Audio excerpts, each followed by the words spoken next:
There we go. Good afternoon. This is EMS Medicine Live. This is our 7th month doing this. We are moving past the Oh My God phase to the experienced webinar producers that we hope we're going to become. But EMS Medicine Live, its goal at least is for all of us as community EMS physicians and academic physicians to come together and share our experiences.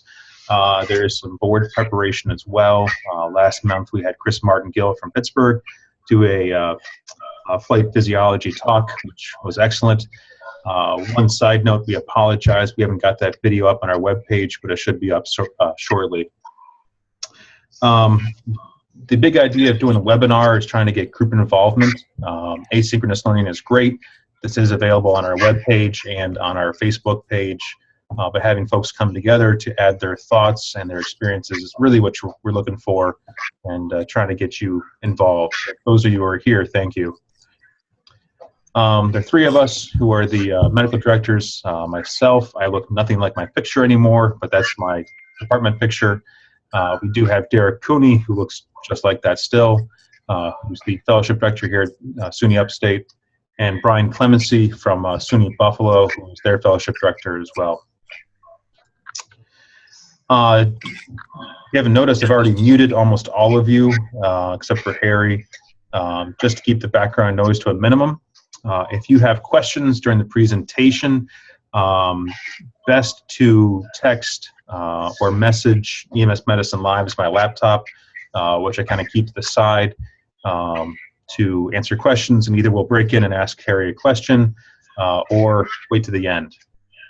This is being recorded, obviously. You can come to it if you Google EMS Medicine Live. You get our web page. If you Google EMS Medicine Live Facebook, you get our Facebook page. The first links for both. We'll have copies of our presentations and our videos. At the end, feel free to unmute yourself or message us a question if you want. If you're not asking a question, try to keep yourself muted. There's a lot of background noise with lots of us being involved, and it helps. Any serious problems, you can email me afterwards. We haven't had any problems major in the past 7 months, and hope it stays that way. But any major issues, let us know.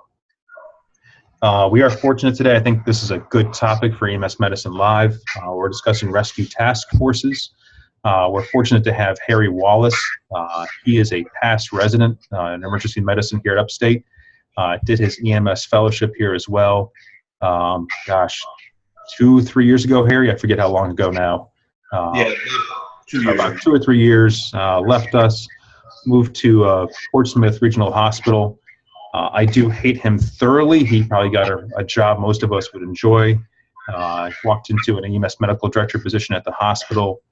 Is involved in both the local, regional, and state levels for EMS development. Is also working with the Seacoast emergency response team as their physician / medical director, and has agreed to talk to us today about his experience with Rescue Task Force. And I'm going to take myself off of video here, if I can, or not. Otherwise, I'm going to give it to Harry and let him go ahead and start.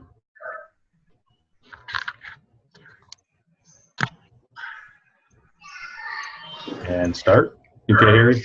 Yeah, I'm good. I'm just wondering out. Yep, there we go. Okay. All right, cool. Hey guys, good afternoon. I'm happy to be here. I would like to thank Chris and Brian and Derek for putting this together. As I graduated and left Syracuse, I was hoping to find a way that we could all stay in touch and talk about what everyone else is doing, and I think this is the perfect platform for that.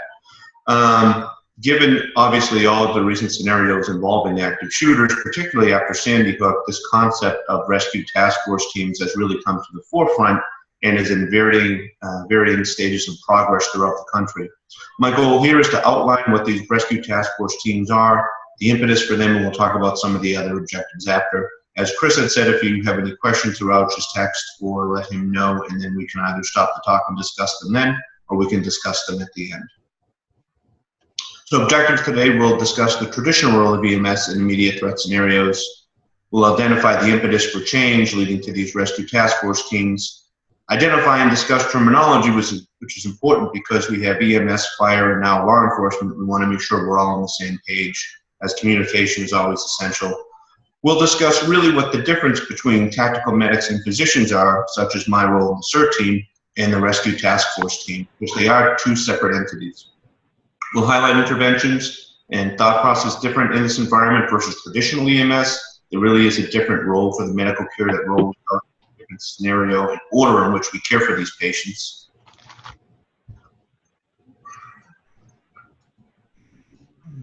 We'll talk about what we're doing here in the state of New Hampshire.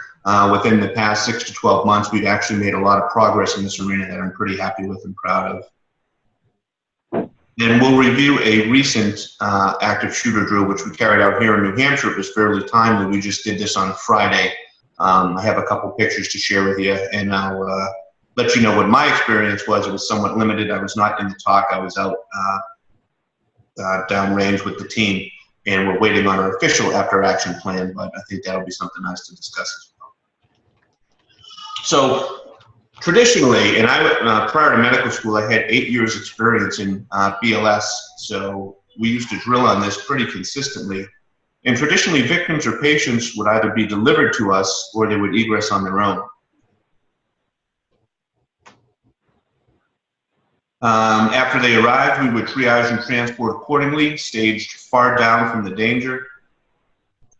We would be in what was traditionally referred to, or still is referred to, as the cold zone.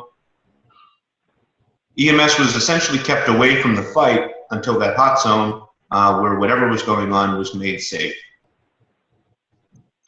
We'll talk a little bit about tactical medicine, because to understand the evolution of these rescue task force teams, I think it makes sense to look a little bit into tactical medicine and what brought us into those highly trained operator teams that would come in, such as SWAT, when things got a little bit hairy. So tactical medicine essentially has been around since the days of Napoleon.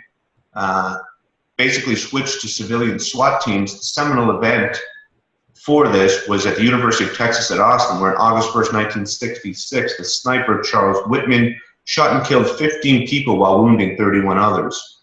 Now, this wasn't necessarily the impetus for tactical medicine, but this made law enforcement think about putting together highly skilled individuals with greater firepower to be able to deal with high threat scenarios. LAPD and the LA County Sheriff's Department were among the first to develop tactical teams in the country.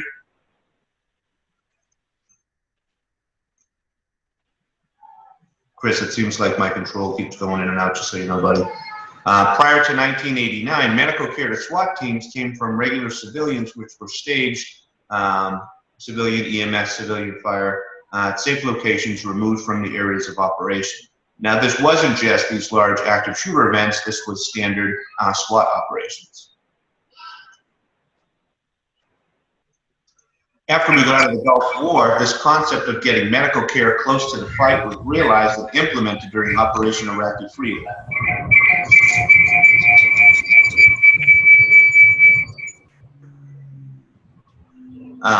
This translated to the civilian environment as well. Oftentimes, as we state, we learn certain things in theater, and those translate into the civilian environment because that provides us with that evidence-based medicine or experience.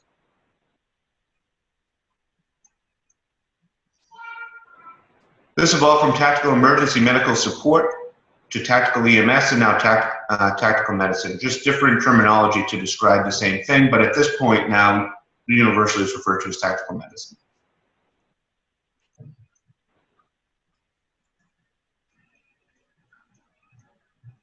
So talking about lessons learned in the civilian arena, some of the seminal events that led to the concept of rescue task force teams.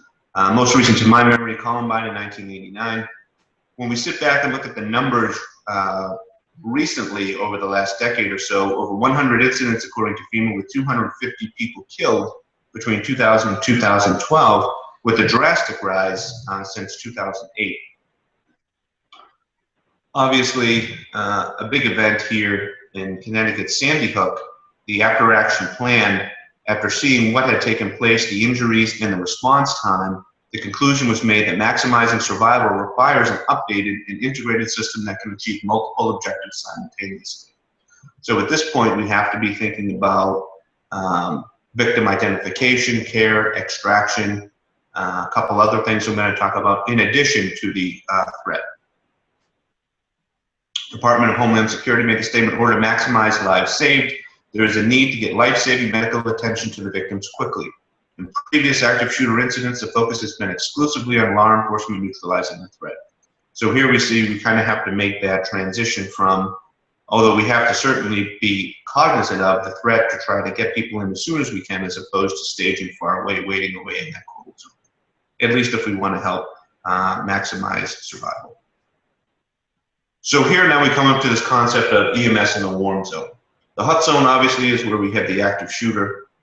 The warm zone is an area between the active shooter it's an area that has been cleared where we know there is an immediate threat, but that warm zone always has the potential to revert back to the hot zone. I'm going to go over a little bit of terminology here. I don't want to get too bogged down in it. I have 3 or 4 slides. I'm going to go through it somewhat quickly. This is the terminology that we came up with within the state, and it's pretty universal throughout. It's just everyone needs to be on the same page when discussing these terms so that you're not on scene or at an event and someone's trying to communicate with you and you guys are on 2 different pages, especially in that potentially high threat scenario. So active shooter is defined as an individual or individuals engaged in killing or attempting to kill people in a combined and populated area. In most cases, active shooters use firearms and there's no pattern or method to the selection of victims. Ballistic protective equipment. Ballistic protective gear including body armor for the head and body, vest, gloves, knee pads, helmets, and shields. When we talk about a casualty collection point, or CCP, a location that is used for the assembly, triage, medical stabilization, and subsequent evacuation of casualties, may be an intermediary point between or prior to formal triage. Cleared, an area that has been searched and does not pose a threat, there's no perpetrator present. So if someone says that an area is cleared, that now becomes a warm zone, because we know the perpetrator isn't immediately physically there. Definitions continued. This cold zone, which still exists, and prior to this concept of rescue task force teams, was far downwind where EMS would stage, an area where there is no significant danger or threat which can be reasonably anticipated, area where triage and treatment of patients would occur, additional resources staged, and command functions carried out. Use the term concealment, structure that hides a person's exact location but can be penetrated by ballistic weapons, with an example, a sheetrock wall. The contact team. This is the first responding officers or security personnel who go directly to the ongoing threat, making contact as soon as possible, hopefully neutralizing the threat in order to minimize injuries and lives lost. So the contact team, depending on where we are, usually is the first couple responding officers. The rescue task force team does not accompany these law enforcement members, they're independent. Cover an area generally impenetrable to ballistic weapons, such as a concrete wall, something that prevents a responder from being observed by the perpetrator, additionally provides direct protection from the hazard of threat. Now we get this area said to return the hot zone, an area where a direct and immediate life threat exists. It depends on current circumstances and is subjective. Again, going back to that concept, once an area is cleared, but the perpetrator is still at large, that warm zone does have the potential to revert back into this hot zone, so we have to be cognizant of that. And again, as it states here, area is dynamic and may change frequently depending on the situation. Incident command, we're all familiar with incident command's definitions. I'm going to skip that for us. I think that EMS and fire does the incident command portion very well. We drill on it constantly. So I will just, incident command posts, field location where the primary functions of incident command are performed. Oftentimes you may find that you'll have an incident command and then maybe a forward command as well, which will talk to each other. So you might have one IC, but then there may be 1 or 2 forward command posts as well, which are communicating either intelligence or information back to the incident command center. Point of wound care, the physical location, building or otherwise, where the patient care is initiated at or near where the victim was injured. And now here we get into our definition of exactly what a rescue task force team is. A team or set of teams deployed to provide point of wound care to victims where there is an ongoing ballistic or explosive threat. These teams treat, stabilize, and remove the injured while wearing ballistic protective equipment in a rapid manner. The key there is rapid manner under the protection of law enforcement. This response can be deployed to work in, but not limited to the following: active shooter in a school, business, mall, healthcare facility, conference, special event, etc. Any other scene that is or has the possibility of ongoing ballistic or explosive threat. Now I'll talk a little bit more about that second portion as we go over our actual event that was here in New Hampshire today. I'm sorry, on Friday. When we say that an area secured has been searched, is now on direct law enforcement control. A secured area is different from a cleared area. Typically, teams will be moving through cleared areas, whereas a secured area, we now have a permanent presence. Soft target, person or thing that is relatively unprotected or vulnerable, especially to an attack. Soft targets typically would include our victims we're caring for. And/or we saw a lot of soft targets during our most recent event. That would be either teachers or students who were locked in a room attempting to keep themselves away from the threat. We're going to talk about this a bit more later in the talk, but just briefly, Tactical Emergency Casualty Care, TECC. These guidelines are a set of best practice recommendations for casualty management during high-threat civilian tactical and rescue operations, essentially based off the military's TCCC. Guidelines account for difference in the civilian environment, resource allocation, our unique patient population, and scope of practice. Applications of the TECC guidelines for civilian fire EMS medical operations are far-reaching beyond just the traditional application of tactical and law enforcement operations. So that's, we'll talk a little bit more about that. We'll talk about how care for EMS from the traditional, you roll up to a house where someone's either having chest pain or difficulty breathing, to rolling into a potential or into an immediate threat scenario where you have multiple victims whom you're trying to treat and triage rapidly. So talking a little bit about the tactical medicine, medical physician versus the rescue task force team, this actually has come up a lot. I've given this talk once at our hospital. I'm giving it statewide at our statewide trauma conference in November. And quite often I'll have service line leaders or assistant or deputy chiefs coming up and saying, geez, Harry, how many guys do you need on the CERT team or the SWAT team? Isn't that what you guys are proposing when you talk about these rescue task force teams? And they're quite different. And so I just want people to realize that, because there's a role for both. So my role in the CERT team is as their physician, and that role encompasses a number of different things. One is we had a full day of training where everyone got new med kits. I'm going to take 2 seconds just to give you my personal experience on the team, and through my research and what I've done previously, what I would recommend for people. Everyone obviously on the team has a med kit. They're familiar with it.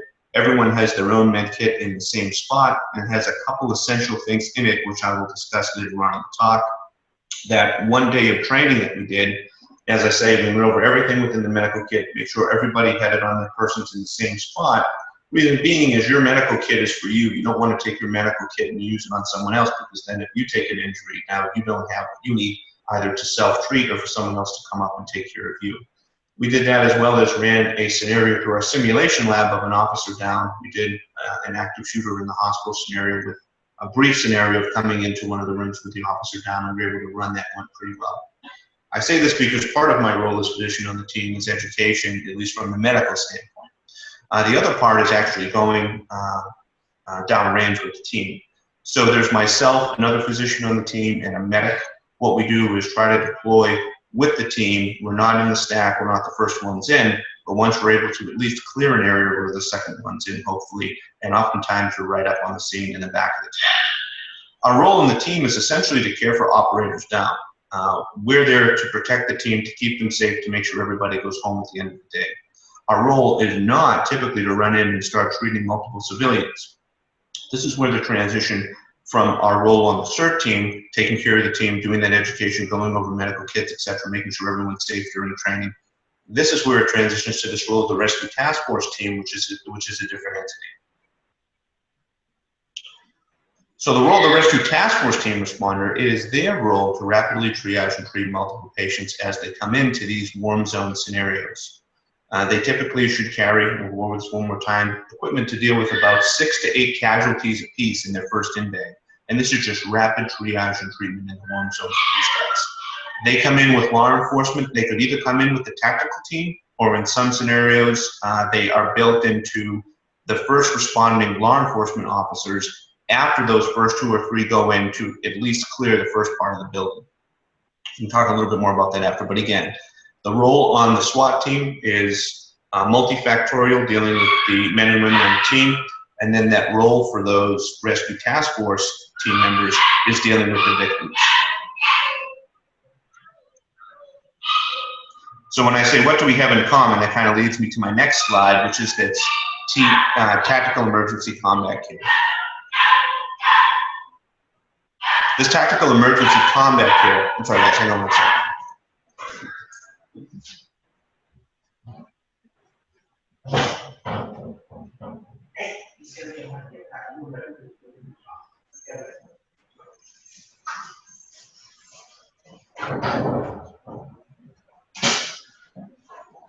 Guys, I apologize, we just got a new puppy who'll be making his way outside. So what we have in common is this tactical emergency combat care. This TCCC is the military version. And what it does is it kind of changes the order in which we think about patients and how we treat patients. So for example, as I had alluded to before, when you're on the back of an ambulance roll up to a house with someone who has difficulty breathing, your first thought is maybe airway, take a listen to the lungs, what medications are they on, what immediate treatment do I need to do, maybe it's some oxygen. In these scenarios, it's quite different because you're looking at significant injury, whether it be penetrating injury, ballistic injury, and those are the things you need to deal with first. So it kind of switches the order in which you treat patients, and it also switches in your role of rapidly treating and triaging and then moving on. That thought of patient abandonment, or I have to stay with my patient now that I've initiated care, this is a separate type of scenario where doing the most interventions for the most people will maximize survivability, as opposed to just maybe 1 or 2 individuals at a medical scene.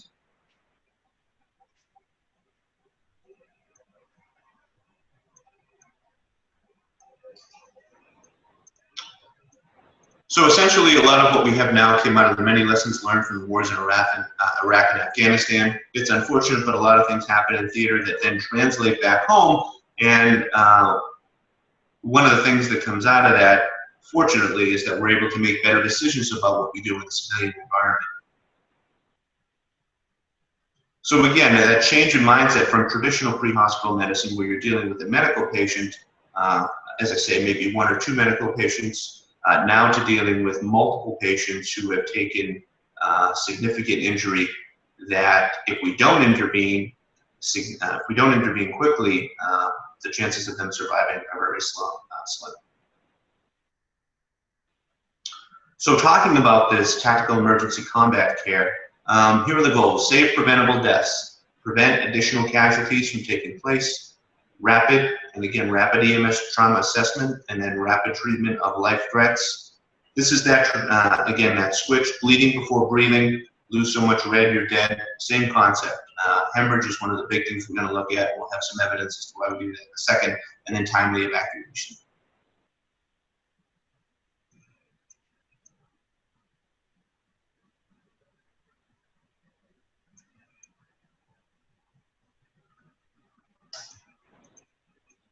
The approach recognizes a particularly important principle. It's to perform the correct intervention at the correct time in a continuum, and again, this is a continuum of tactical care. A medically correct intervention performed at the wrong time in a potentially hostile environment may lead to further casualties, the victim being injured more so, and or medical personnel sustaining injury as well. So basically, it's making that decision as when to treat and what to treat. We'll talk a little bit more about that in a second. So here's where we come up with combat deaths and what we potentially could have done to either maximize survivability or prevent further mortality or morbidity. So killed in action, 31% penetrating head trauma. So unfortunately with that 31%, there's not too much we can do. 25% surgically uncorrectable torso trauma, 10% potentially correctable torso trauma, 9% hemorrhage from extremity wounds, 7% mutilated glass trauma, 5% tension in the thorax, 1% airway problems, and 12% from infections and complications of shock post-injury. So the ones we've highlighted here, hemorrhage, tension in the thorax, and airway problems, are the ones we can potentially make a difference in. So, preventable causes of combat-related death. So we're not talking about that head trauma, that ballistic injury, that unsurgically correctable torsional trauma. We're now talking about things that we can intervene in and make a difference and hopefully prevent further mortality and morbidity. 60% of preventable trauma was hemorrhage from extremity wounds, 33% from tension in the thorax, and 6% from some type of airway obstruction, maxillofacial trauma, for example. The data we've come up with has been extrapolated all the way back from Vietnam, present-day Iraq, and Afghanistan. There are essentially 3 stages of care: care in a potentially hostile environment, tactical field care, and then tactical casualty evacuation care. So 3 different modes of taking care of these patients with these rescue task force teams. Care in a potentially hostile environment. So this thing, so EMS shall not be armed. With these rescue task force teams, EMS would not carry weapons. Now, again, highlighting the difference between our role on the, or at least my role on CERT and the role of SWAT teams. When you look nationally, medical personnel that work with SWAT teams, 50% are armed and 50% are not. The majority of those who are armed are sworn officers in one form or another, and are either medics or PAs.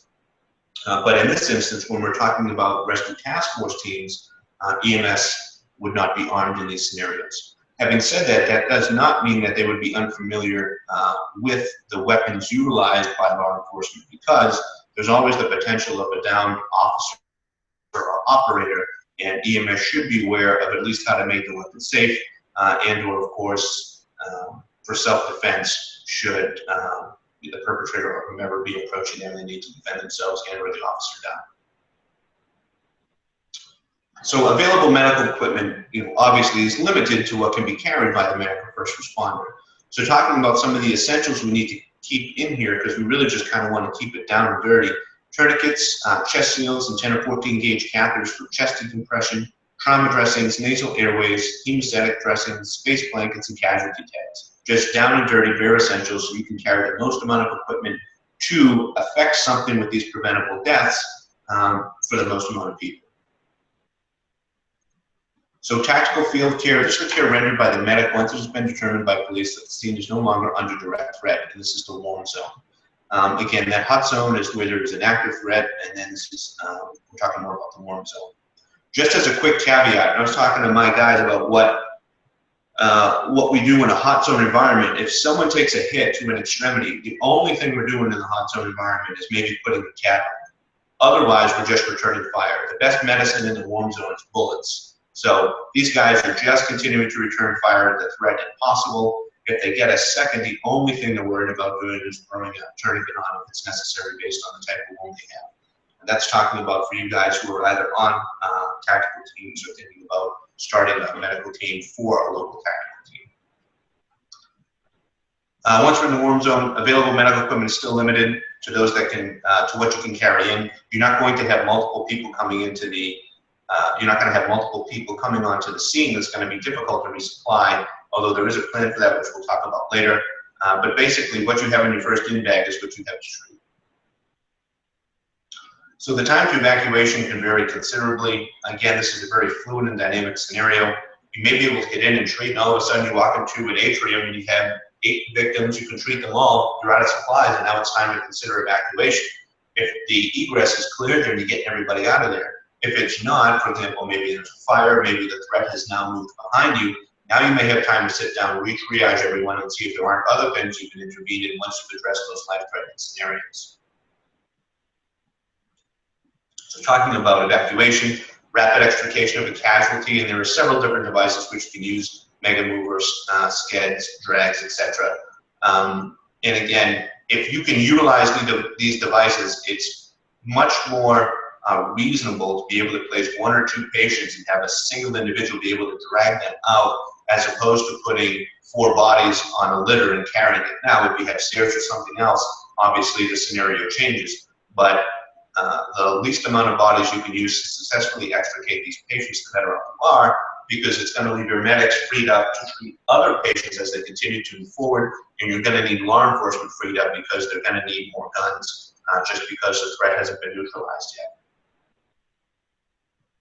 Additional medical personnel and equipment can be staged per incident command for additional casualty management and rapid transport to appropriate hospital destination.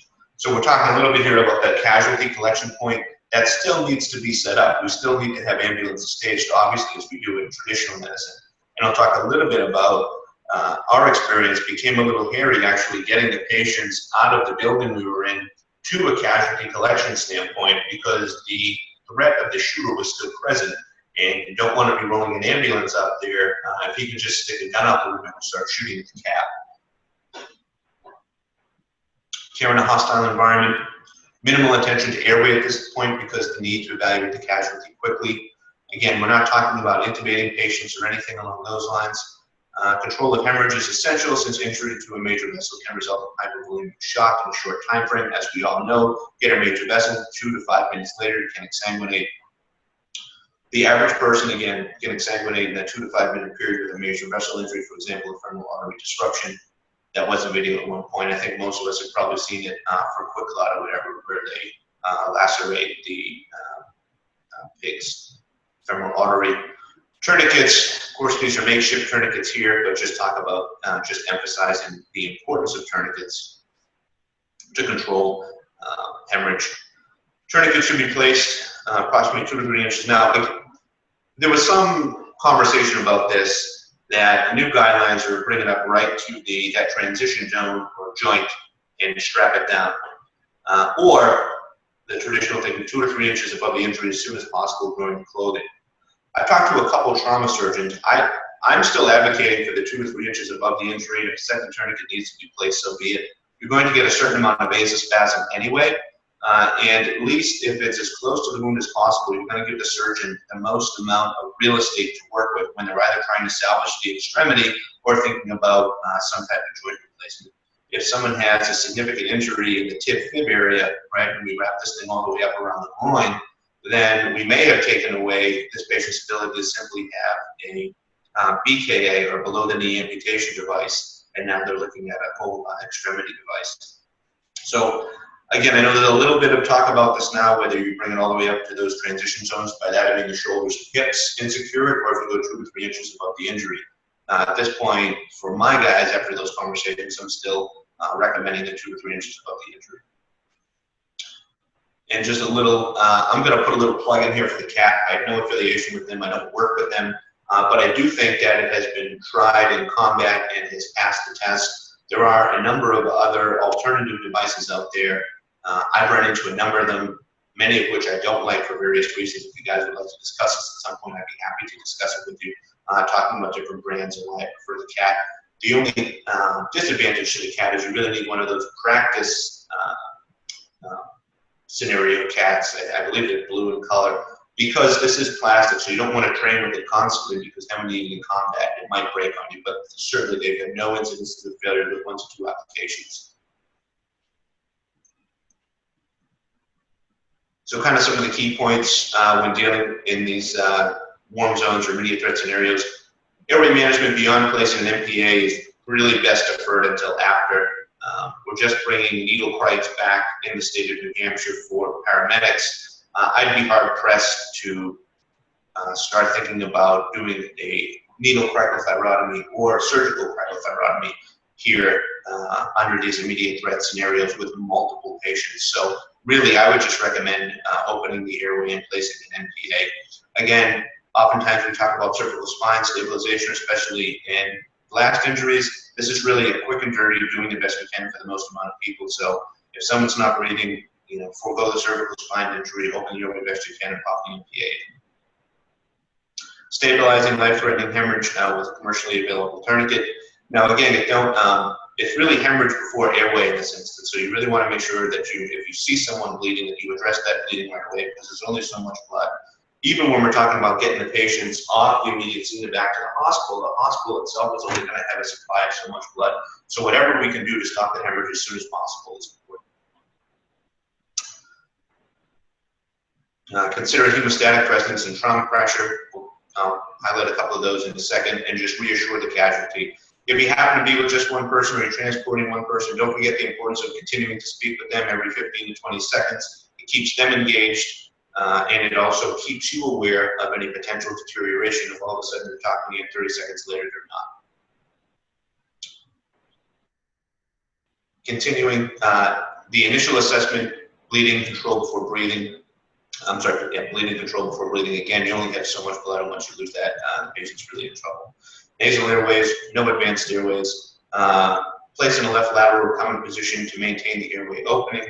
No CPR rescue breathing, we just don't have the time for that. And as you guys know, rescue rates for traumatic arrest are extremely low. Rapid treatment and evacuation. Really just treating and getting them out of there is the whole goal of this.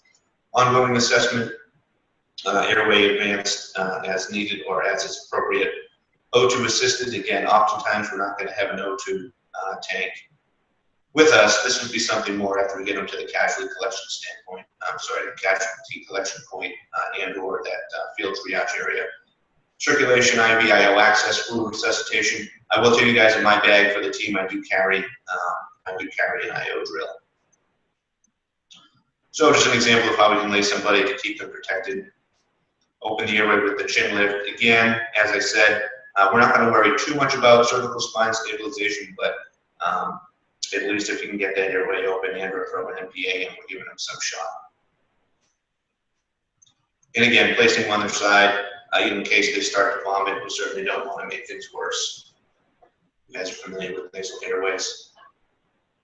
Breathing, sorry, flipping through here. Traumatic chest wall defect should be closed quickly with an occlusive dressing. We know this. I prefer occlusive dressings with a vent because you never know when the patient's going to be placed in the back and someone may or may not notice that they have a chest seal on. Obviously, the recovery position again, because you could have multiple issues going on, not just the penetrating chest wound. Just an example of an Ashman chest seal with the one-way valve. And someone, and I know you guys know this, but someone had asked me, geez, Harry, these chest seals, definitive one-device treatment for pneumothorax or tension pneumothorax? No, they're not. Obviously, as we know, they're just there to make sure that it doesn't become worse. Another example is the M chest seal. We carry a hyphen chest. Those of you thinking about supplying the team, I had hyphen chest seals with a one-way vent. Talking about needle decompression rates, we talked about that 60% hemorrhage. We already discussed the cap tourniquet. Now we're talking about that 30-33% with tension pneumothorax. The only thing I would say to this, with you guys, it's even been done amongst physicians in ED positions, is when you're looking to get placement in that mid-clavicular line, just put your fingers between the sternal notch and that AC joint, and you'll be surprised because even I found myself wanting to go more medially than I should, and you certainly want to stay away from those medial spinal structures when you decompress. So I actually physically would put my thumb and forefinger in the space and go right in between when I decompress, just because it's a kind of intense situation if we're decompressing someone, and it's believe it or not, even if you test yourself and go to work the next time, it's easy to try to go a little bit more medial than you should. The other thing I'll say here, and I highlighted when we get a little bit further in talking about what you may want to carry in your rescue task force team, don't forget about your pediatric patients. Obviously with Sandy Hook, the majority of casualties were kiddos.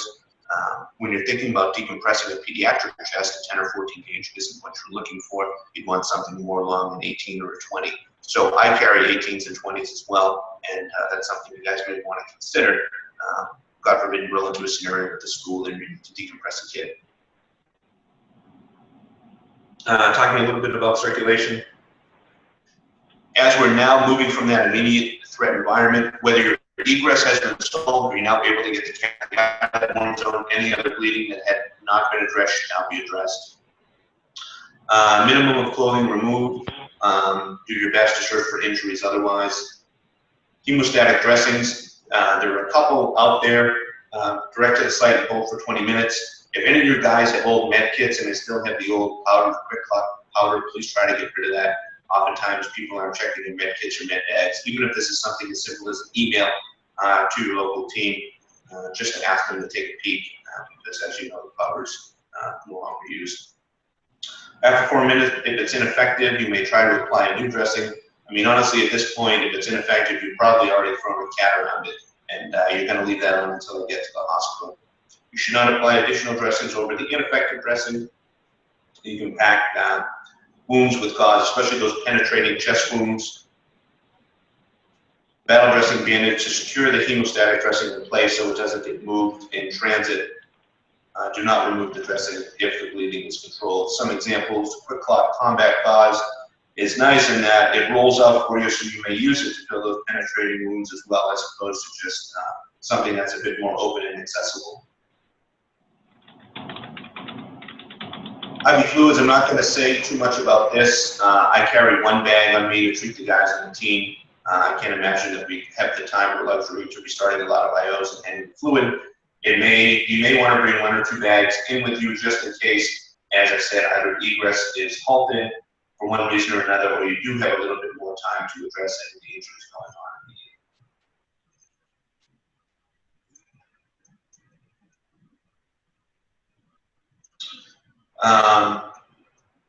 So that's basically, I put this only because that's all you're looking for. It's a BP greater than 90.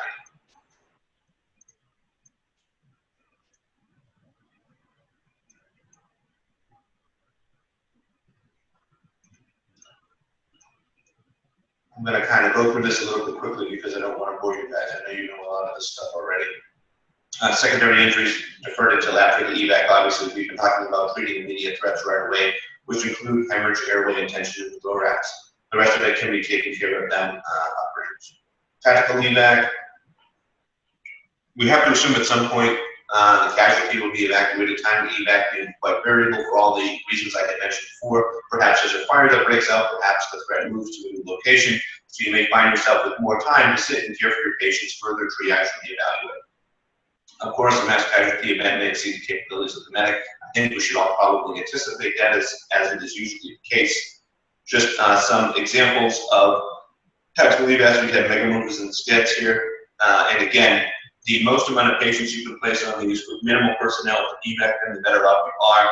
Just because you don't have a lot of hands on deck to try to get these patients out, you need to move further down to treat and triage additional victims and or move in to engage the threat. So documentation of care is important. In an ideal world, you'd be able to document these things, at least on a triage tag as you're sending the patient out. I'll talk a little bit about what happened during our most recent event, but I'll be perfectly honest, the one thing that suffered was documentation due to manpower and the amount of injuries we had, in addition to the real estate we were trying to deal with as far as how large the schools were on documentation to hit. So just briefly, in summary, what we want to do is the most amount of good for the most amount of people in the shortest amount of time. Preventable deaths secondary to hemorrhage, tension in the thorax, and airway obstruction, which is hopefully what we can intervene with the devices which I discussed. I said I would mention before what I have once we got through this for my guys in their med kit. Each of my guys in their med kit, they carry nasopharyngeal airway, gloves, combat gauze.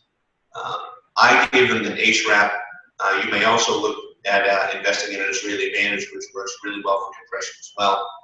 My guys each have 2 cap tourniquets on them, and they keep them one in each leg on their in their pants on each side, so that no matter where they take a hit, if they do, they'll be able to access a cap one way or the other. The caps are also pre-formed, so you just have to throw them out in a loop and put them on. That can be done one-handed.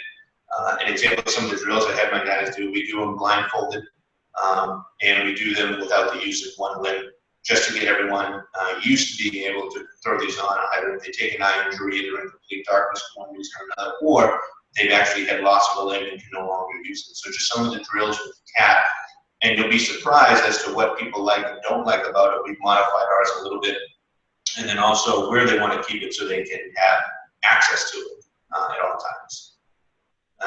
In addition to that, I don't have 14 gauge needles for needle decompression. The team is comprised of law enforcement officers, myself, the medic, and the other doc are the only ones familiar with needle decompression. Having said that, if you guys are interested in it, there was a pretty good study where they did education with law enforcement officers to recognize the tension in the thorax and how to deal with it, and they tested them 6 months later, and they still did well with it. So it's not that it can't be done, we've just chosen not to do it because we're so close downrange with the guys. But again, that's something that you guys could consider. It has been done and has been demonstrated to work in the past as well. Any questions with what we keep in the kit, I'd be happy to address after via email after the talk. Last thing I'll say, I usually have a small thing of duct tape with them as well, duct tape or Gorilla tape, because there are so many things you can treat with that. And I put that in the med kit as well, just in case you have deteriorated something or or something as well. So what does a rescue task force team look like? Well, typically it's a 1-to-1 or 2-to-1 law enforcement to EMS ratio. Now again, you have those first responding officers who go in, attempt to clear the threat, secure the scene, so that we can at least make entry into wherever the threat is without running the risk of taking direct fire. We want to stay away from that, obviously. We want to keep everybody safe. We want to get everyone in there to treat everyone, but we have to do so in such a manner that law enforcement at least goes in and clears so that we can then go in. And when I say we, I mean medical providers. We can then go in with some level of protection. And typically that's a law enforcement officer in the front and back, or in a diamond formation with law enforcement officer in the front, back, and both sides, with 1 to 2 rescue task force medics in the middle. Ballistic protection in the form of vests and helmets. We discussed a little bit about this earlier under the definition of ballistic equipment. Vests are rated 1 through 4 at this time. 1 is not recommended, and then it goes all over 2, 3A, 3, and then up 2A, 2, 3A, 3, 4. I believe at this point our vests are 3A. But you definitely want your guys protected, because again, that warm zone can revert back into a hot zone, and we don't want to be throwing people in the mix if they're not appropriately protected. And again, as I had said, the first 2 officers in usually clear and you follow behind. Again, we use that terminology, clear and not secure. A secure area is where we have an active law enforcement presence continually to keep that room secured. In this instance, we're talking about clearing rooms and then going in with protection in that either forward and back or diamond shape scenario. So security is provided, as I mentioned, as you move through the area. You're providing that tactical emergency combat care for the maximum number of patients for the most benefit. Again, as I said, your first in bag should typically be ready to treat 6 to 8 victims with all the stuff we had just discussed, as far as hemorrhage, direct, etc. And again, as I said, don't forget to anticipate those pediatric patients. Make sure you have equipment in your bag to address any issues they may have. To be perfectly frank, for the most part, I think much of what you have in your bag would be okay in a situation like this for that pediatric patient. The only scenario I came up with was that decompression, where you might need a smaller needle. And evacuation becomes the focus when you can no longer continue forward or you've exhausted your supplies. So now you're done doing the most amount of good you can for the most amount of people. Now we just have to get them out of there and get them to the hospital. We have to get them to the ambulance, and the treatment, we triage, and then transport them to the hospital. This part is essential to train with law enforcement to figure out what strategy works best for moving and switching up the teams. It's essential to know how you guys want to move forward. And I'll give you an example. One of the first times I was training with the guys in the CERT team, something as simple as going through a doorway with somebody protecting me, it became a question. Well, do I wait here until you clear the door and have to go behind you? How do you want me to go? And now, after working with the guys for so long, I go with him, I keep a hand on the operator in front of his back so he knows exactly where I am. If he goes down, I go down. We work almost together as one. So when we cross that threshold, we're crossing it together. But this is why it would be essential to train, because you want your medics and law enforcement officers using the same terminology and knowing how they want to move through a building that hasn't been secured or is not yet secure but has simply been cleared. So again, terminology and movement are 2 things that you definitely want to be on the same page with, and that's why training is so important, because chances are, depending on who's on shift, the 4 individuals or 6 individuals, depending on how that team looks with security ratio to the number of medics going in, these guys and girls may have never met before. So making sure everyone trains and everyone's on the same page, using uniform language and tactics is essential.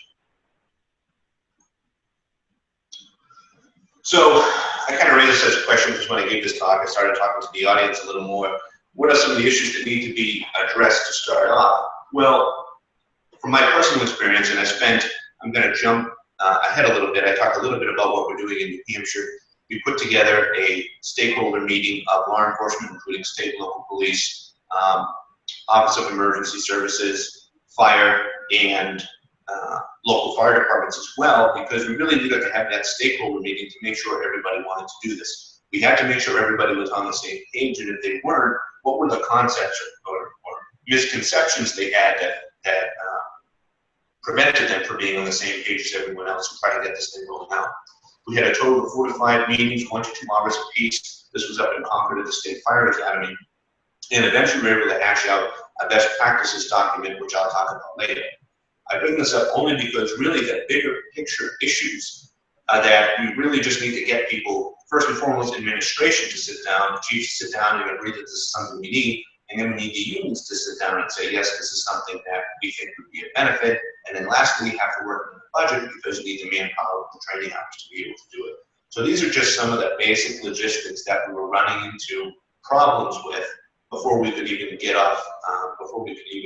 get this thing off the ground and have people start training together and identify issues with training. So unique scenarios here in New Hampshire. I put this up because as with many, as I'm sure this is not unique just to New Hampshire, but many of you experience the same, you do have areas where you maybe have only basic EMTs, that you don't have advanced level providers, whether it be advanced EMT or paramedic, and or you may have 1 or 2 law enforcement officers, and or the state police, who are covering a fair amount of real estate with just maybe 1 or 2 troopers or 1 or 2 officers. So that complicates things in that it's difficult to formulate a rescue task force when you have a limited number of people involved. Now, it doesn't mean you can't do it, it just means it's probably going to take you a little bit more time to ramp it up. And the other question that we asked ourselves, at least on the medical control board, will we put together a waiver or additional education so that those individuals who want to be appropriately trained at the BLS level, for example, to do a needle decompression, did we think that was something safe we could do, and did we want to provide that waiver for them to be able to do it? So that's some of the situations that came up. Again, that's a big deal because that tension pneumothorax is 33% of preventable deaths, and these incidents don't just happen in places where there's a large population and a lot of resources available. And here's some commonly common barriers to implementation. I've addressed one of them already. A lot of people think that our roles as tactical medics and physicians is the same as the role of medics on rescue task force teams, and that is not the case. Just because your local SWAT team has individuals who are medically trained and are with the team does not preclude a role for the rescue task force teams, and quite honestly, it's not our role on the scene to take care of all these individuals. Again, just something based simply on supplies. I don't carry that many supplies with me to be able to treat that number of victims. Secondly is finances. A lot of people kind of balked at the cost of ballistic equipment. Well, the reality is you don't need to outfit, for example, one of my services here has 20 paramedics on it. I don't need to outfit 20 paramedics with ballistic equipment. I need to buy 3 to 4 sets of ballistic equipment. They're very common in size and keep them on the command vehicle. We can test on everyone, make sure that it fits everyone, but you keep those 2 to 4 sets in the command vehicle. So if we do roll something like this out, you're only going to send in 2 to 4 rescue task force medics. You can resupply those medics as they come out and re-enter the building again. That's an easier thing to do as opposed to having to come up with a budget where you outfit 20 paramedics with more ballistic equipment. It's unnecessary and honestly unrealistic with the way budgets are these days. So a couple of the questions about money and time came in, and that was some of the big barriers. The other one is that you have to have buy-in, and I alluded to this in the first question, and didn't allude to it, I mentioned it, that you have to have buy-in from administration and then buy-in from the unions. It's essential that everyone's on the same page with this and they want to get it done. So again, what have we been doing here in New Hampshire? That stakeholder meeting I alluded to, we had those 5 meetings lasting about 2 hours apiece, and we finally came up with a best practices document. We debated on whether making this a strict protocol or a document. We opted to make it a document because of some of those situations we're going to encounter where we have a limited amount of resources. We didn't want to cage any department or group of departments into a certain one-size-fits-all scenario and make it a protocol. We're still having a discussion about whether or not to do a waiver with education in some of those areas, for example, for needle decompression with tension pneumothorax. But we did get this best practices document out and pushed it through medical control board out to the governor who signed it, and it's available on our website if any of you guys are interested in checking out the New Hampshire EMS website. We looked at what a lot of other individuals had done to help develop this. So if you guys don't have one and are thinking about developing one as far as a protocol and or best practices document entailing rescue task force teams, A lot of states have done a lot of good work already, so you don't have to reinvent the wheel. So those resources are out there, and I would be happy to discuss them with you, so you don't have to start from scratch. For a while, I was also medical director. We have 5 different regions in the state here. I'm currently in Region 3, which is Portsmouth Fire and a lot of the other surrounding communities. I have 15 departments under me right now. I had upwards of 32 departments under me when I was up in Region 2 as well, the largest of which was Derry Fire and Derry PD. I have subsequently stepped back because I just didn't have the time or resources to manage this many different departments. I highlight this because Derry Fire and Derry PD and I were well into getting these rescue task force teams on the ground. We had purchased ballistics equipment. I had given a portion of this talk with regards to TECC, and we had done 1 to 2 training scenarios with Derry PD and Derry Fire already. So we're already making headway here in the state, getting this out and rolling, which I'm pretty happy with, considering back at the, I think it was last fall, we initially began having this discussion at the state level about rescue task force teams. So I put this up here, examples of successes. Well, this isn't necessarily a rescue task force team, but when you look at the Boston Marathon bomb and the after action plan, the amount of life lost was minimized from essentially 2 things. One is the nature of the explosive devices. They were low to the ground, so most individuals suffered extremity injuries only. They didn't take direct chest or head trauma secondary to the blast. Additionally, resources were immediately available. We had first responders breaking down the fence and jumping over to help people. We had ambulances on scene. The treatment tent is right towards the tail end of the, this is just before the first bomb goes off. You can see the treatment tent is just beyond the finish line there. So we were able to treat, triage, and manage patients quickly. And of course, you know, we're in the middle of Boston where we have 3 or 4 huge trauma centers within miles of each other. That was also helpful. But talking about getting treatment, triage, and transport right away, that is credited to having saved so many lives during this, this event in Boston.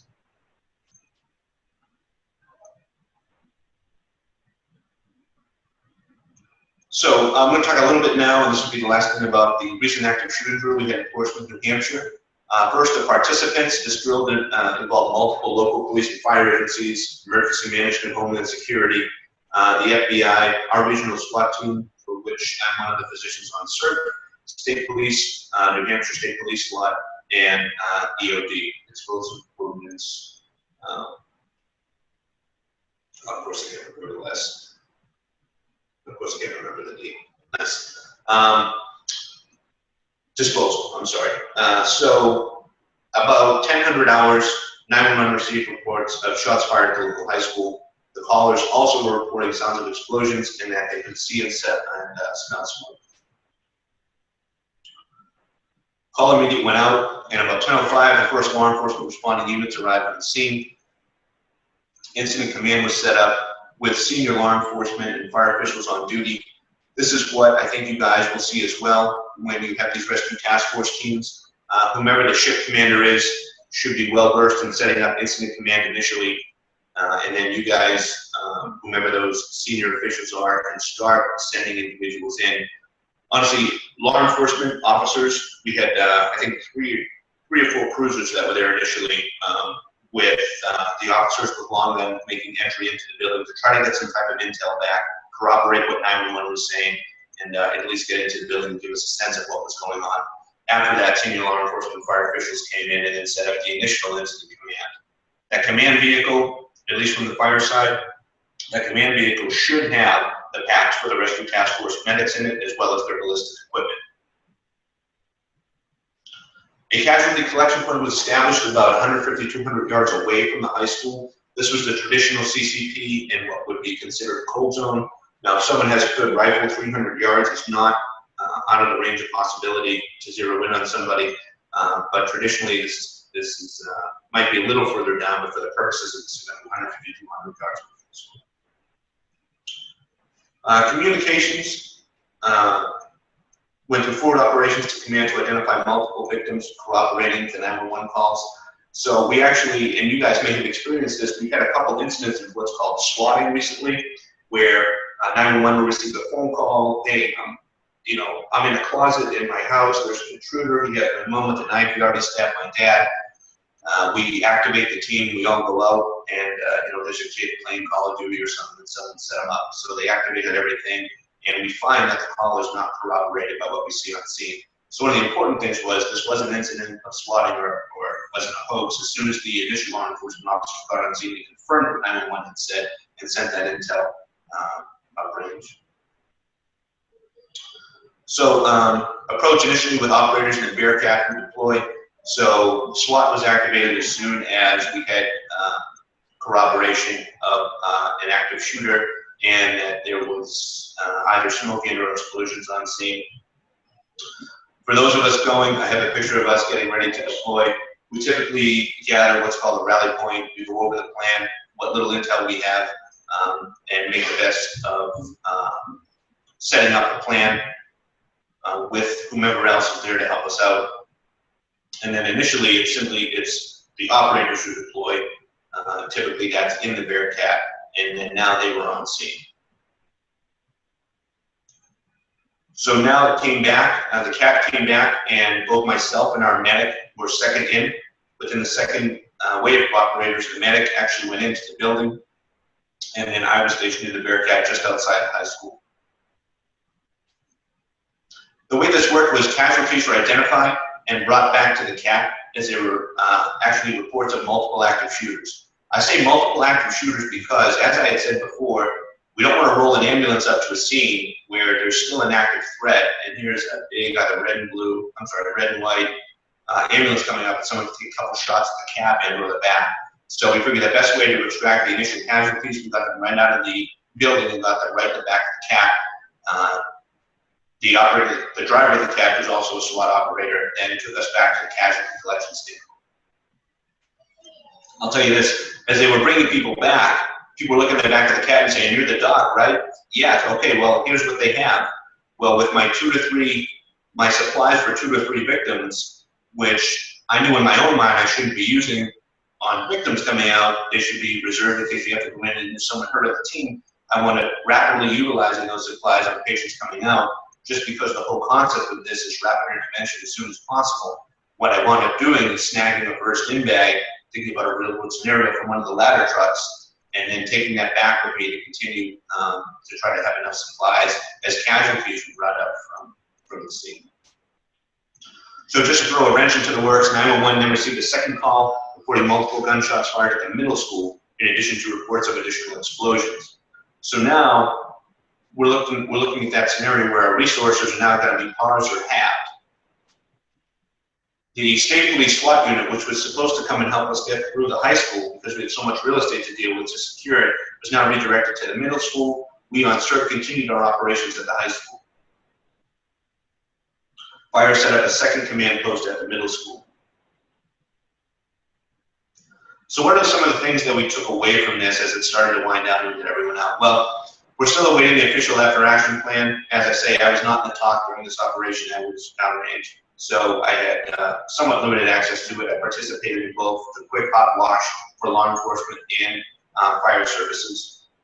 And this is kind of what we took away from it. I knew I quickly ran out of supplies in the back of the cat, and patients were coming up to me essentially not having been treated. And that's okay. That's the whole purpose of these rescue task force teams, to get medical personnel in there with appropriate supplies and knowledge to be able to take care of these patients as soon as possible. Some team members actually started treating patients with their own med kits. Now, I challenge anyone to walk by a bleeding 6-year-old and not take whatever they have and treat them. But ideally, what would happen is everyone would keep their own med kits for themselves in case they get hurt, and we would have additional medical personnel coming in right on the heels once the area is cleared to be able to treat these patients. Extraction limitations were a real threat. Now, previously, I hadn't really considered this, shame on me. But I was like, no, we can just roll the ambulance up once we have an area secure. But if we still have someone who's running around out of the second or third floor of the building who can just stick a rifle out the window and start popping shots off at the ambulance, we're not going to want to roll an ambulance right up to the entrance of the building that we're trying to extricate from. So really, the CAT played a huge role in really kind of defense and protection. And I'll discuss it in another context in a minute, but definitely with at least getting those patients out to get them to a safe casualty collection point and re-triage area. what's going to be interesting is during the official after action plan, I was pretty impressed when they set up the scenario, and this was a multi-year planned, huge scenario we did. They're looking at timing from when the first 911 call came in to interventions to reds and yellows. As you guys are familiar with, red, significant injury, immediate threat, yellows, not so much, and then green, walking wounded. They looked at the time of first intervention to the reds and yellows to see how we would have done had these patients actually taken a GSW to the chest, a gut, or to an extremity. And it's going to be interesting to break those times down and see what we can do to improve. And again, I think that one of my take-homes from this, and I'm going to participate in the after-action plan, hopefully with both law enforcement and Portsmouth Fire, is the need for these rescue task force teams so that we can keep our guys with guns, our operators, focused on neutralizing the threat to minimize further risk and loss of life. Additionally, have these medics in play so that they can do their role of immediate treatment and triage, and then work about evac as well. Let me just see, because I want to talk about. So interestingly, EMS in the hospital had a steady, slow pace of patients. When I met and spoke with them after, I said, hey, how'd this go on your guys' end? Was it crazy? Were you guys transporting too much? And what happened was because of, and again, I think it's from real estate, how much real estate we had to get through to actually clear an area, identify, and get patients out. And we had scenarios set up where the doors were locked, they were chained, we had to get in, which is not unreasonable or unrealistic. From an EMS and hospital standpoint, it wasn't this all of a sudden the floodgates open, so they actually wound up doing pretty well with all of this.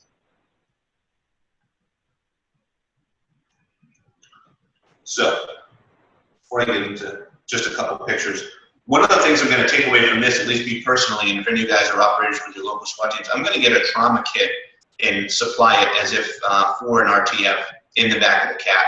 The last thing I want is to have people bring patients out to me as they're bleeding out and I don't have equipment for them or to be able to treat them. This scenario, it almost, without even having discussed it immediately through the CAT into the position of makeshift ambulance and myself as primary medical intervention and contact, again, which I said it wasn't really anticipated. So we're definitely I'm gonna supply the CAT with a first in bag, at least to treat those initial 6 to 8 victims. And if I kind of run out of supplies, I can always snag some from the fire department. But I'm going to make sure that that's one of the things I do moving forward. That's at least one of the take-homes for me. So this is us at what I refer to as the rally point. We're getting ready to deploy some members of the team. And here's the CAT and ready to go on scene. This was our incident command, which I said was, as I said, it's about 200 yards out. We have this, our fire chief, Chief Achilles, with our police chief, Chief Boyd. So we had everyone talking to each other, which was good because, as you guys know, communication is essential. The commander of the CERT team is here as well. He might be hiding behind the truck here, but everyone was on the same page and everyone was talking to each other. And at the quick hot wash, one of the compliments we got was that everyone communicated well, which I think, as you guys know, is something that could easily go awry, especially after that second activation where now the middle school was getting into trouble in addition to the high school. That really threw a wrench in the works, but communications continued to go fairly smoothly. So this is myself in the back of the CAT with the operator. I highlight this because if you guys can see in the distance here, this is an IED, all right? We had state and FBI EOD on board with us. And at this point, there are 2 interesting takeaways from this. At this point, we had already gone up to 3 false devices and had determined it was just one was just trash, one was a fridge, but this was an actual device with several tripwires going up the railing and to the door.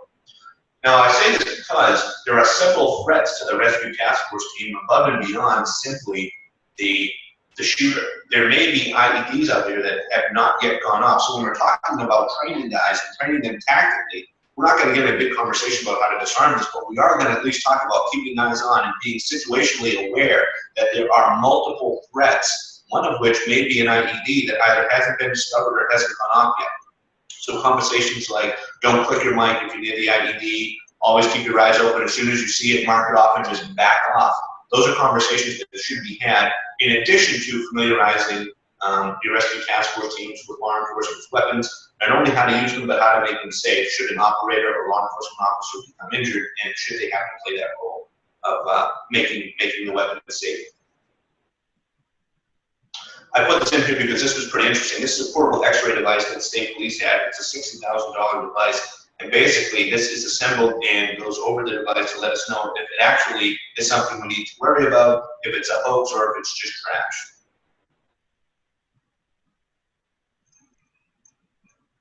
And now this is one of my last slides. And this is something interesting that I don't know if you guys have dealt with yet, but now we had two separate issues we were discussing at the state level. One was rescue task force teams, and the other, we had a recent event here where we had fire used as a weapon.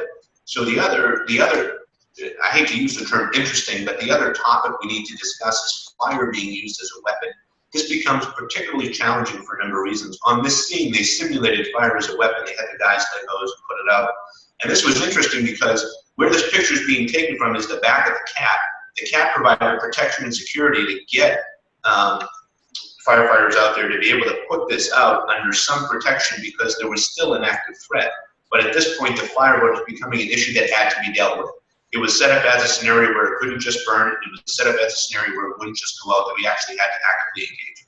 So the cat has actually positioned itself up in the grass between the building and the firefighters to be able to allow them to address this issue. So I think next on the list that you guys will be seeing, if you haven't seen it already, is addressing fire as a weapon as well in these types of situations. How do we do it, and how do we do it safely?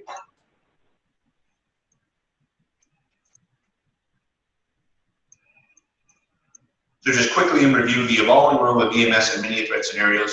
We've gone from that stage downwind at the cold zone, and at the after-action plan for Sandy Hook, the colonel of the state police Connecticut said, wow, you guys are waiting for this scene to be cold. It's going to take me about 3 to 4 hours to clear this whole area and make sure that there are no other threats. So clearly that's far too much time passing between initial insult and getting some help to the individuals or victims.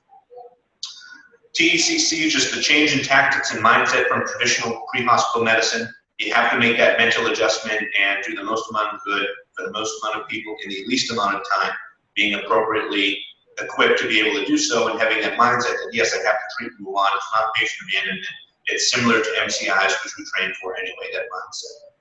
The difference between traditional tactical medics and docs, as I say, myself and my role in the CERT team, versus the role of the rescue task force teams.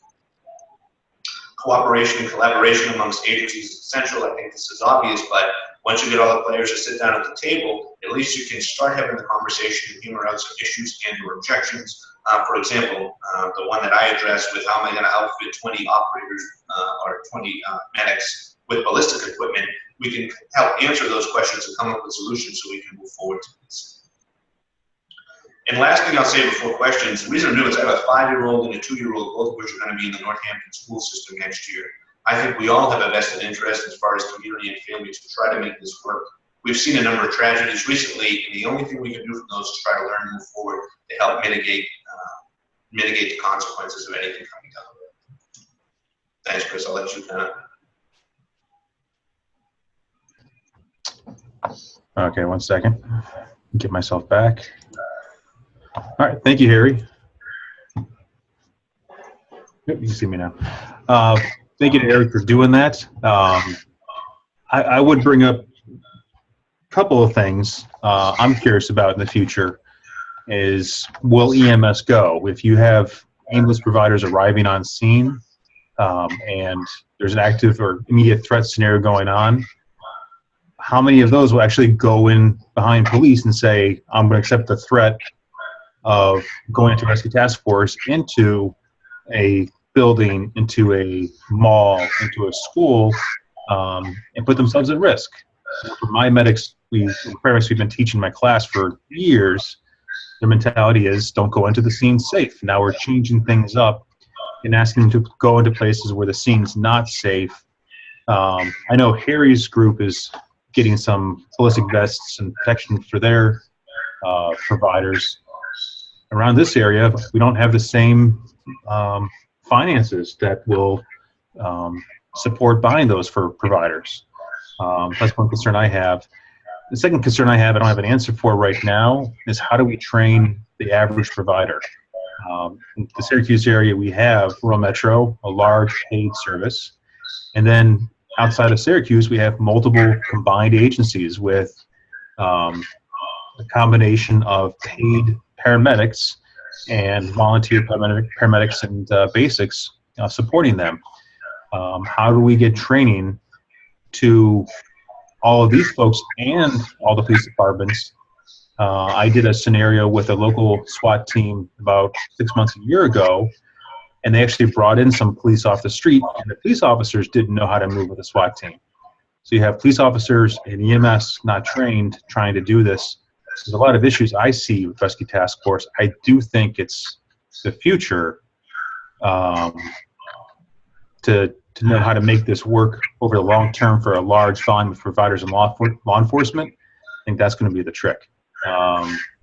So if anyone has any thoughts, they can unmute themselves and ask.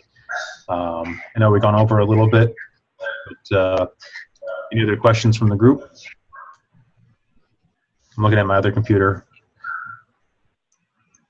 And if they're not, you have to unmute yourself first. Perry, Any questions? I got a couple questions real quick, Perry. To go back to the tourniquets, I'm going to ask, are you aware of any data that shows there's a risk to the limb after placement of a real, like a non-improvised tourniquet, an actual CAT or soft T or type tourniquet, a design tourniquet? Presumably less than 4 to 6 hours is what we're looking at. And, you know, the previous data from operating theaters showed that 4 to 6 hours of limb ischemia causes no injury to the nerves or muscles, causes any compartments or anything like that. Well, that was old data. Is there new data from actual battlefield use tourniquets that kind of leads you to believe that you should put that tourniquet distally rather than up high, or is that just you're coming up with that for a different reason? So the only study that's out there that anyone will hang their hat on is a study with inflating BP cuffs in the OR in a very controlled environment. Right. Everything else is extrapolated or assumed. And actually, that study gives you 2 hours. That's the most that anyone will hang their hat on to say it's safe to leave a tourniquet on without risking tissue ischemia. So that's what I'm basing that off of. A lot of the data coming out, as you had said in the theater, that was, I haven't seen a good published study on that someone will hang their hat on, so you definitely have 4 to 6 hours before this has to come off. Now, in our scenario, while we do have Portsmouth Hospital as a trauma center, we're looking at getting the patient initially at the scene, extricating them perhaps to a casualty collection point, then getting them to a hospital or a helicopter, and then flying them out to a tertiary care facility. So I can see the time becoming an issue as far as getting further and further along. But to answer your question, I haven't seen any particular study. The only one I came across when developing this that anyone would hang their hat on is that controlled 2-hour study in the OR, essentially with BP cuffs. Okay, and then I had one other question for you, and I realize this is a state-to-state debate, but for example, in the state of New York, you had mentioned needle decompression by law enforcement officers. In the state of New York, there's some scuttlebutt by a couple of individuals. You know, one of them who happens to be a tall fella with some relationship with the Department of Health, who believes, or at least made the offhand casual statement, that needle decompression, because it involves placing an instrument into a human being, is practice of medicine. And so if a law enforcement officer, even though duly trained, were to perform a needle decompression, he would consider that practicing medicine without a license. My rebuttal to him was, actually, that's called tactical first aid, and it's well within the scope of the training that we provided. But what's your take on this idea that maybe we're putting these guys in jeopardy of being accused of practicing medicine? Yeah, and you're absolutely right. I think that is a huge debate. And then the question is, well, does does OEMS now become involved? Do people have to get certified? I'll give you an example. We're now rolling out Narcan for law enforcement officers. The training program in this state is 8 hours long because it deals with airway issues, appropriate BBM utilization, in addition to simply an intranasal Narcan, in addition to simply giving intranasal Narcan when in many areas it's actually available either over the counter or with prescription. So there are a lot of hands in the pot, and I think that would have to be a debate. It's tough to say. I can tell you right now, we're not doing that in New Hampshire right now. I had given it some thought, but it wasn't a fight I really wanted to have because I think we're going to be close enough to be able to do these things with either medics and or myself, the other physician, and the medic on the team. So to try to train everyone to do that, and again, it has been demonstrated it can be done. I think it's kind of difficult to put that scenario in those operators' hands. And you're right, it does raise the question now: are you practicing medicine without a license? Is this malpractice or whatever it is? Should you have a bad outcome? And I don't think a lot of people are willing to take that on right now. I think the more the smaller issue that I think we can potentially deal with is our basic level providers. If they take, for example, one of the ways we do this is to roll out a video from our state medical control board. We'll have them take a post test.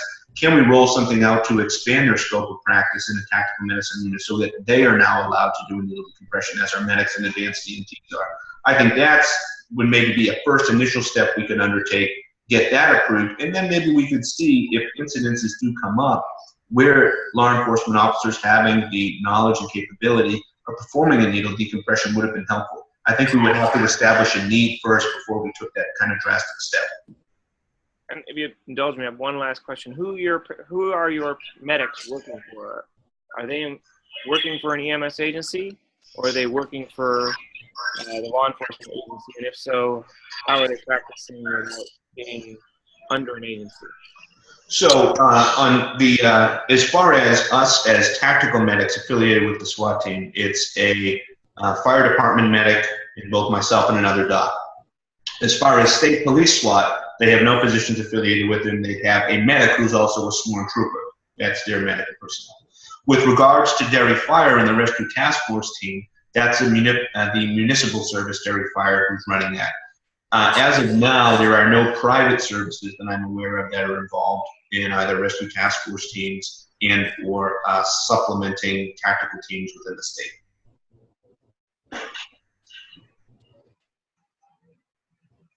Okay. Anyone, I had one question. Go ahead. It's Dr. Morris at East Carolina University, and I know we're over time, and thank you so much for the presentation. Really do appreciate it. Could you comment very briefly on blind insertion airway devices and their use in a tactical environment? Yeah, that's a good question. We're talking about Kings or LMAs and what we may try to utilize out there. I can tell you right now, I carry a King in my own airway, my own bag. With regards to Rescue Task Force teams, I have not seen anything out there promoting these additional airway adjuncts. Reason being is oftentimes when we're talking about an advanced airway, oftentimes we need a supply of oxygen at the same time, and we simply don't have that. I think that should a King or other similar device be necessary down the road, that would either be at a re-triage or a casualty collection point. There's several risks, including dislodging the tube. As you say, blind insertion devices carry their own risks. I think above and beyond an NPA, there hasn't been demonstrated any benefit, as far as I know of, or any recommendation to carry these on the teams, simply because if it's a bit more of an advanced intervention, such as starting a line and giving the leader saline, if warranted, that would be better handled by medics down at the collection, casualty collection point, where they're set up to re-triage and treat and route to the hospital.